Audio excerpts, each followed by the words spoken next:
আসসালামু আলাইকুম। প্রিয় দর্শক, আমাদের এখানে মাঝে মাঝে কিছু হত্যাকাণ্ড হয়, অঘটন ঘটে, এবং যখন ঘটে তখন সেটা নিয়ে অনেক আলোচনা হয়। কিন্তু আপনি কতটা আলোচনা করলেন, এটা নিয়ে কতটা হইচই হলো, এগুলি কোনোটাই কিন্তু কোনো বিষয় না। বিষয়টা হলো যে এই হত্যাকাণ্ডের রহস্য উদ্ঘাটিত হলো কিনা, অথবা সেই অঘটনের পেছনে যারা দায়ী তাদের সাজা হলো কিনা। সাজা না হলে এই যে হইচই হওয়া, মিডিয়াতে চিৎকার চেঁচামেচি করা, এগুলিতে কোনো লাভ হয় না। তবে আজকে একটা সুখবরটা হলো এই যে প্রায় 2016 সালে, আজকে থেকে 10 বছর আগে ঘটে যাওয়া একটা হত্যাকাণ্ডের একজন আসামিকে অন্ততপক্ষে ধরা গেছে। এতদিন আমরা জানতামই না এই হত্যাকাণ্ডের আসামি কারা। সেটা হলো তনু হত্যা মামলা। সোহাগী জাহান তনু, তখন তার বয়স ছিল 19 বছর। কুমিল্লা সরকারি ভিক্টোরিয়া কলেজের স্টুডেন্ট ছিলেন তিনি। তার বাবা কুমিল্লা ক্যান্টনমেন্ট বোর্ডে চাকরি করতেন, ছোটো একটা চাকরি করতেন। মেয়েটা টিউশনি করে নিজে পড়াশোনার খরচ চালাতো। তো 2016 সালের 20 মার্চ, আজকে থেকে 10 বছরের বেশি, 10 বছর 1 মাস আগের কথা, সে কুমিল্লা সেনানিবাসের ভেতরে একটা বাসায় সে টিউশনি করতে গিয়েছিল, আর সেখান থেকে নিজের বাসায় ফেরত আসেনি।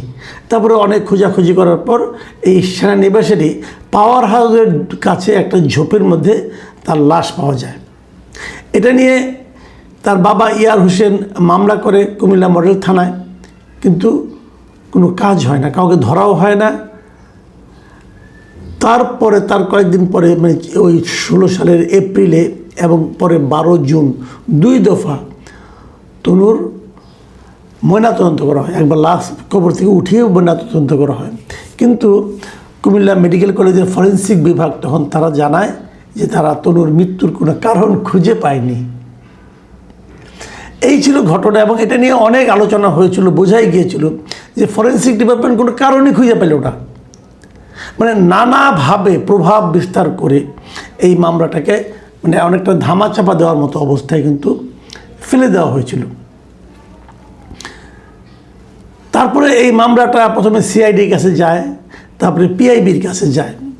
এবং সিআইডি যে একটা ভালো কাজ করেছিল সেটা হলো 2017 সালের মে মাসে সিআইডি তনুর পোশাকের মধ্যে কয়েকজন পুরুষের শুক্রাণুর উপস্থিতি পায়, এবং সেই শুক্রাণুর উপস্থিতি পাওয়ার পর মামলার একটু একটা গতি হয় আর কি। এবং তখন তারা বলে এগুলি পুরুষের শুক্রাণু, যেহেতু এটা যদি ডিএনএ টেস্ট করা যায় তাহলে হয়তো জানা যাবে যে এগুলো কার এবং এর সঙ্গে কারা দায়ী ছিল। বলা ভালো, তনুকে কিন্তু হত্যার আগে ধর্ষণ করা হয়েছিল বলে জানা গেছে। তো এখন তারপরে সেনানিবাসে গিয়ে এই সিআইডির একটা দল কয়েকজন লোককে জিজ্ঞাসাবাদ করে, কিন্তু তারা কাকে কাকে জিজ্ঞাসাবাদ করে সেই নামগুলো আমরা কখনোই জানতে পারিনি, তারাও কাউকে কখনো জানায়নি। এর মধ্যে এরপর মামলাটা সিআইডি থেকে পিআইবি কাছে যায়, এবং পিআইবি কাছে যাওয়ার পর এবছর 6 তারিখে কুমিল্লার মামুনুল হক সাহেবের আদালতে, উনি একজন বিচারক, ওনার আদালতে এই তদন্ত তদন্তকারী যিনি কর্মকর্তা আছেন তিনি সেখানে হাজির হন, এবং হাজির হয়ে বলেন যে 3 জনের ডিএনএ নমুনা মেলানোর দরকার। এবং উনি 3 জন লোকের নাম বলেন। এই 3 জন লোকের একজন লোক হলো senior warrant officer Hafizur Rahman, আরেকজন হলেন সার্জেন্ট জাহিদ, আরেকজন হলেন সৈনিক শাহিন আলম। তদন্তকারী কর্মকর্তা বলেন এই 3 জনের ডিএনএর সঙ্গে আমি একটু ম্যাচ করতে চাই। তার মানে এই 3 জনকে আসামি, এবং এই 3 জনই তনু হত্যার সময় কুমিল্লা সেনানিবাসে চাকরি করতেন। এর মধ্যে প্রথম জন ওয়ারেন্ট অফিসার হাফিজুর রহমান, তাকে সোমবার গতকালকে গ্রেপ্তার করা হয়েছে। গ্রেপ্তার করে আদালতে হাজির করা হয়, এবং সেখান থেকে রিমান্ডে আনা হয় 3 দিনের। 3 দিন পেয়ে তাদেরকে জিজ্ঞাসাবাদ করবে, এবং তারপরে যা যা করা করবে। বাকি 2 জনকে এখনও গ্রেপ্তার করা যায়নি। এই হলো ঘটনা। এর মধ্যে আবার আরেকটু ব্যাপার আছে। আরেকটু ব্যাপার হলো তনুর বাবা মা কিন্তু বলছেন এই যে সৈনিক শাহিন আলমকে যে আসামি করা হয়েছে, তারা বলছেন শাহিন আলম নামে কারো নাম আমরা জানি না। এবং তনুর বাবা একটা গুরুত্বপূর্ণ কথা বলেছেন যে ওই সময়ে ওনাদের যাদেরকে ওনারা সন্দেহ করছিলেন তাদের নামে যখন মামলা করতে গিয়েছিলেন তখন কিন্তু তাদের মামলা ওই নামে মামলা করতে দেওয়া হয় নাই।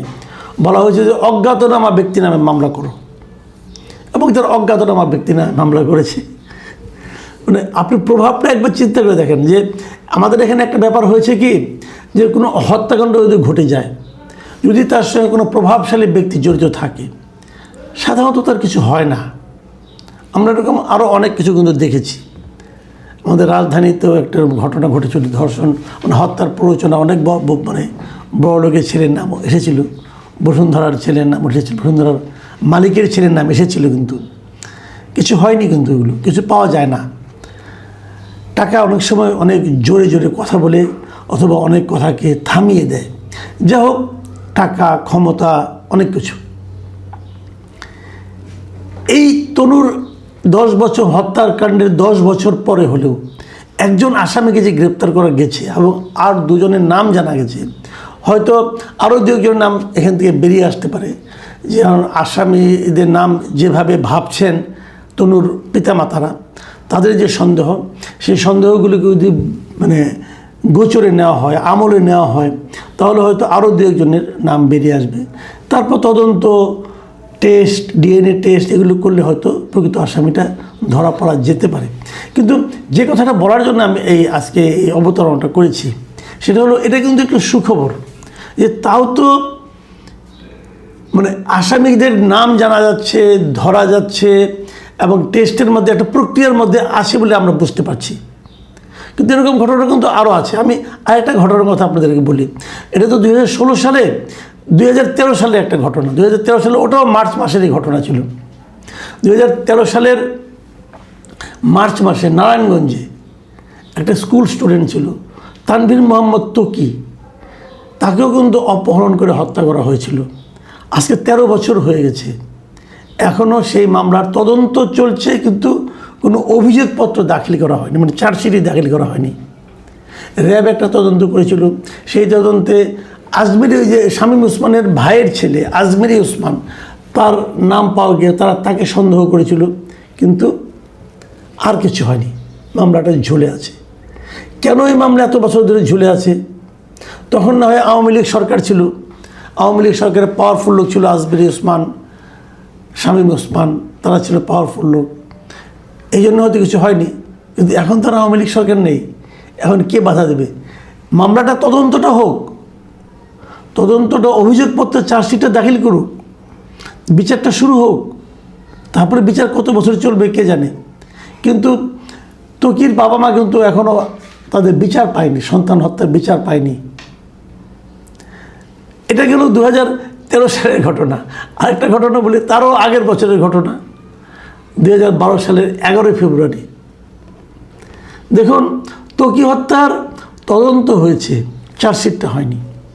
মোটামুটি জানাও গেছে কে হত্যা করেছে, ধারণা করা গেছে, কিন্তু চার্জশিটটা কিন্তু এখনও দাখিল হয়নি। কিন্তু 2012 সালের 11 ফেব্রুয়ারি যে নিজের বাসায়, পশ্চিম রাজাবাজারের বাসায় যে সাংবাদিক দম্পতি মারা গেলেন, সাগর সরোয়ার ও মেহরুন রুনি, আমাদেরই সহকর্মী ছিলেন, এই জোড়া খুনের তদন্ত আজকে 14 বছরের বেশি সময় হয়ে গেছে, তদন্ত প্রতিবেদনই জমা দিতে পারেনি কেউ। এই মামলা পুলিশ, ডিবি, র্যাব, পিআইবি বিভিন্ন হাতে কিন্তু ঘুরেছে। এখন পর্যন্ত এই মামলার তদন্ত প্রতিবেদনই জমা দেওয়া যায়নি, এবং তদন্ত প্রতিবেদন দাখিলের তারিখ এ পর্যন্ত 125 বারেরও বেশি পেছানো হয়েছে। যখনই তদন্ত রিপোর্ট দেওয়ার কথা হয়, তদন্ত কর্মকর্তারা আদালতে যান, যে বলেন যে আরও সময় দেন, তারা আরও সময় দেন। এটা বোধ হয় অনন্তকাল ধরে চলবে। হয়তো আমাদের জীবনে কখনো এটা তদন্ত প্রতিবেদন জমা হবে বলে আমরা জানতে পারবো না, তারপরে কখনো দিন হবে কি না কেউ জানে না। সাগরের ছেলে এখন বড় হয়ে গেছে প্রায়, কারণ ঘটনাই তো ঘটেছে আজকে 14 বছর আগে। তখন তার বয়স যদি মানে 7-8 হয়, তাহলে এখন সে যুবক, পরিপূর্ণ যুবক। সে জানতেও পারছে না তার বাবা মাকে কে মেরেছে, কেন মেরেছে, এবং হত্যার বিচার তো হওয়া আরও পরের কথা। অভিযুক্তের নামও জানতে পারছে না, এর কি এক রহস্য।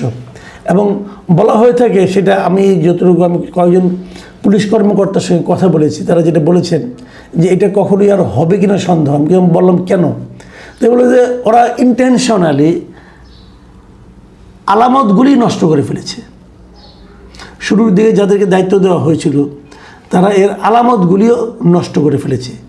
তো আলামতবিহীন মানে সমস্ত নমুনা, তথ্য প্রমাণ সব কিছু যদি নষ্ট করে ফেলেন, আপনি আলামতগুলি নষ্ট করে ফেলেন, তাহলে এত বছর পরে এসে হাওয়ার উপর তো তদন্ত করা সম্ভব না, এটা কঠিন। কারণ তখন তো সদিচ্ছা ছিল না। মাথায় রাখবেন, এই যে 3টা হত্যাকাণ্ডের কথা বললাম, 3টাই কিন্তু শেখ হাসিনা নেতৃত্বাধীন আওয়ামী লীগ সরকারের আমলের ঘটনা। এবং এই প্রত্যেকটা ঘটনার সঙ্গে কিন্তু সেই সময় সরকারের একদম শীর্ষ পর্যায়ের ব্যক্তিরা জড়িত ছিল বলে কিন্তু সন্দেহ করা হয়। সরকার জনগণকে সুবিচার দিবে, কিন্তু বিনিময়ে সুবিচার যাতে না পায় সেই জন্য যদি সরকার কর্তৃপক্ষ এবং তারা যদি উচ্চপদস্থ যারা আছেন তারা যদি সচেষ্ট হয়, যে দেশে হয় সে দেশের জনগণের চেয়ে অসহায় আর কেউ হয় না। আমরা হলাম সেই অসহায় জাতি যা নাকি এ ধরনের ঘটনা অবাধে ঘটতে দেওয়ার মতো বাস্তবতার শিকার হই। প্রিয় দর্শক, এই যে কথাগুলো বললাম এগুলো খুবই বেদনাদায়ক কথা, বলতে কষ্ট হয়, কিন্তু এভাবেই ঘটে, এভাবেই ঘটে আসছে বলে দেখছি। নতুন সরকার এসেছে, এখন এই যে তনু হত্যার বিচারে কিছু কিছু জট খোলা শুরু হয়েছে, 2-1 লোকের চেহারা আমরা চিনতে পারছি। যারা এই ঘটনার সঙ্গে যে আসামি যাদেরকে বলা হচ্ছে এরা সবাই কিন্তু ইতিমধ্যে অবসরেও চলে গেছে। এই অবসরপ্রাপ্ত লোকদের এনে এখন পাওয়া যাচ্ছে যে ওই সময় তারা কী পরিমাণ দাপটে ছিল, অথবা ওই সময় অনেকে বলে যে সেনাবাহিনী তাদের বাহিনীর সম্মান রক্ষার্থে নাকি এগুলি করেছিল। হতে পারে, আমরা জানি না কিছুই, কিন্তু এই সমস্ত সন্দেহ কিন্তু থেকে যায় যদি সুবিচারটা না হয়। এখন সুবিচার আমরা আশা করি। আমরা একই সঙ্গে ত্বকী হত্যা বলেন অথবা সাগরণী হত্যা বলেন, সেগুলোরও কিন্তু আমরা বিচার প্রার্থনা করি। প্রিয় দর্শক, এখন এ পর্যন্তই। আল্লাহ হাফিজ।